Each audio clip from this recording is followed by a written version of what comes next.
안녕하십니까, 문가십니다. 사실 어제 패치 내역을 7월 11일이죠. 어제 160 레벨 이상 드레인 피흡수 관련 스킬 적용되지 않게 변경됩니다까지 패치 내용 영상 제작해가지고 올렸는데요.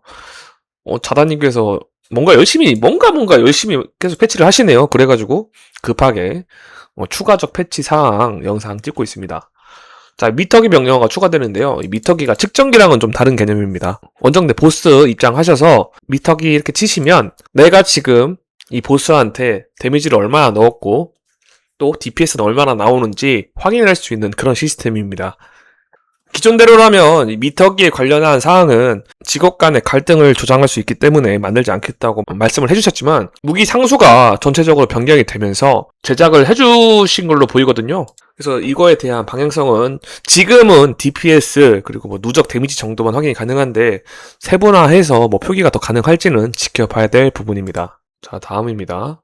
자, 양손 도끼, 양손 둔기도 4.8에서 5.0으로 변경이 됩니다. 자, 섀도우 파트너 스킬 데미지 공식이 기존 레벨 플러스 20에서 레벨 곱하기 2 플러스 20으로 변경되게 됩니다. 그래서 기존 데미지의 50%에서 80%로 상향이 되는 수준인데요. 직관적으로 트리플 스로우나 럭키 세븐의 데미지를 바로 올려주는 것보다는 섀도우 파트너의 데미지를 증가시킴으로써 어벤져까지 데미지 상승을 기대할 수 있는 부분입니다. 그리고 좀 큰 패치가 또 있었어요. 일전에 다크나이트는 한번 손을 봤던 부분이 있었고 히어로 역시 마찬가지였는데 전사직군을 한 번 더 버프를 받습니다. 자, 히어로 같은 경우는 콤보 어택이 버프 해제 효과로 이제 지워지지 않게 되고요. 단일 타겟 브랜디시가 한 명만 공격할 경우 최종 데미지가 1.5배로 증가하게 됩니다. 여기서 보이는 증가의 폭은 단순 1.5배지만 콤보 어택까지 포함을 한다면 1.5배 그 이상이라고 저는 생각이 듭니다. 그 다음으로 다크나이트입니다. 다크나이트 버스크 데미지 증가 효과가 210%였죠. 210%에서 260%로 50% 증가하게 됩니다. 마찬가지로 버스터류 스킬이 한 명만 타격할 경우에 1.5배로 스킬이 증가하는데요. 버스터류 1.5배 한 명 타격 시지만 요거를 다 종합했을 때 증가폭이 상당히 좀 많이 크게 나옵니다. 그래서 다크나이트가 붐이 올 거라고 저는 생각이 들고요.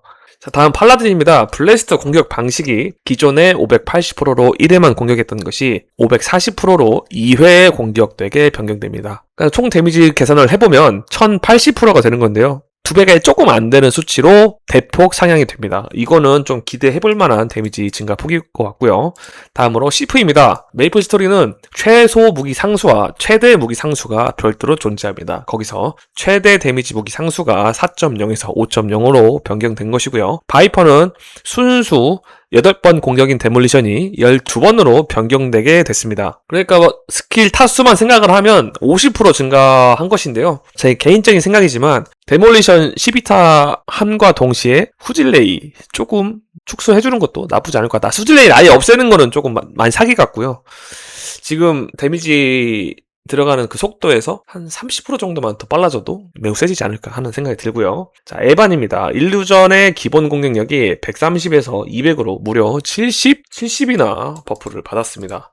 이게 단순 공격력으로 70인데 계산식으로 들어가면은 좀 많이 버프가 클 겁니다. 기본 공격력 70이면 스킬 레벨로 치면 한 레벨 10 정도 차이라고 보시면 될 것 같습니다.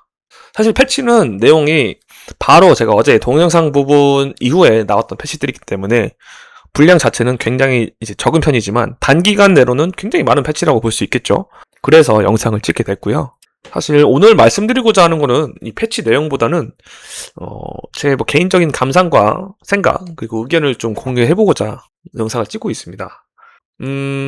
전체적으로 직업들이 사실은 다 상향 평준화가 됐다고 보는 게 맞을 것 같아요. 1차원적으로는 좋다. 내가 키우는 캐릭들이 강해졌으니까 좋다. 이렇게 생각이 드는데 또 한편으로는 이렇게 강해졌으면 앞으로 나오는 보스는 또 얼마나 강해지고 얼마나 악랄한 패턴을 가지고 있을 것이며 이게 기본적으로 체급이 올라갔지만 결국엔 신규 유저들이 유입을 해서 중간 단계를 얼마나 잘 받쳐주고 이 고인물의 영역까지 갈 수 있느냐가 좀 중요한 관건이라고 저는 생각이 듭니다. 하지만 직관적으로는 우선 이 로나월드라는 게임을 알아야 유입이 생기잖아요. 그래서 외부적으로 내외적으로 광고 해봐야 소용이 없죠. 외부적으로 메이플월드 에서도 광고를 한번 했으면 좋을 것 같기도 하고 외적으로도 광고를 한번 진행을 했어도 나쁘지 않을 것 같다는 생각이 듭니다. 물론 기본 타겟층은 메이플이라는 게임을 잘 알고 있는 사람들을 대상으로 하는 1차적 타겟이 되겠죠. 물론 뭐 제가 이런 얘기를 하는 이유는 제가 이 게임에 애정을 가지고 있기도 하고 제 나름대로는 또 재미가 있습니다. 사실 솔직히 말씀드리면 최근 이 패치가 있기 전에는 좀 미적지근하고 좀 축제 같은 느낌이 다분히 좀 많이 컸어서 열정이 식은 것도 사실이었는데 뭐 패치 이렇게 많이 나오고 사냥에 또 재미가 생기니까 최근에는 또 하루에 최소 1시간씩은 꼭꼭 사냥을 또 하는 것 같습니다. 참 또 얘기를 또 하다 보니까 이 얘기를 좀 드리고 싶어요. 아무래도 로나월드가 이 솔로 플레잉 위주로 사냥을 진행을 하다 보니까 지루하거나 좀 이런 부분들이 없지 않아 있습니다. 제가 생각했을 때 메이플이라는 게임이 파티 사냥을 통해서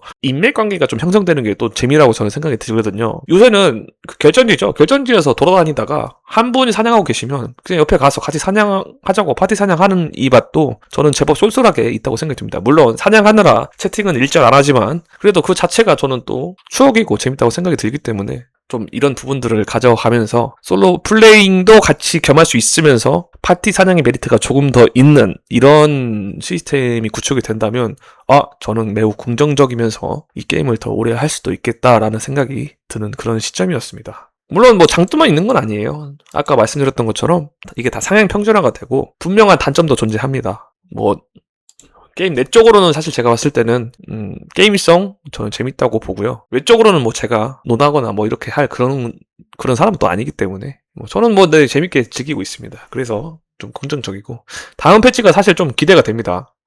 이 다음은 어떤 패치가 될까? 사실 뭐 작년쯤 인터뷰였을 거예요. 작년쯤 인터뷰에서 넌지시 이 유저분들의 질문을 한번 제가 전달했던 적이 있는데 최소 빠르면 6월이나 7월에 아주 빠르면 이제 레지스탕스를 한번 언급을 했었습니다. 최소 빠르면 준비 기간에 그 정도 얘기를 했지만 제가 생각했을 때도 뭐 그 정도에 그때 내겠다가 아니라 정말 잘 준비되고 차근차근 문제없이 다 일사천리로 진행이 되면 그때 정도 나오지 않을까라고 생각을 했던 것이지 다만 기대가 되는 건 어쩔 수가 없습니다.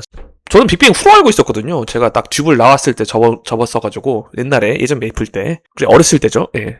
이제 그 이후의 직업들을 제가 하나도 문외한이기 때문에 무지렁이라서 그 부분에 대해서 정말 기대를 많이 하고 있습니다. 제가 지금 즐기고 있는 이 게임에서 내가 모르는 그 직업들이 출시가 된다는 그 그런 즐거움을 좀 기대가 할 수 있는 부분이었고요. 뭐 어찌됐든 영상거리도 많이 생겨서 저 기분 좋습니다. 네. 자, 패치 내역 오늘 이 정도로 하고요. 다음에 또 뵙겠습니다. 감사합니다.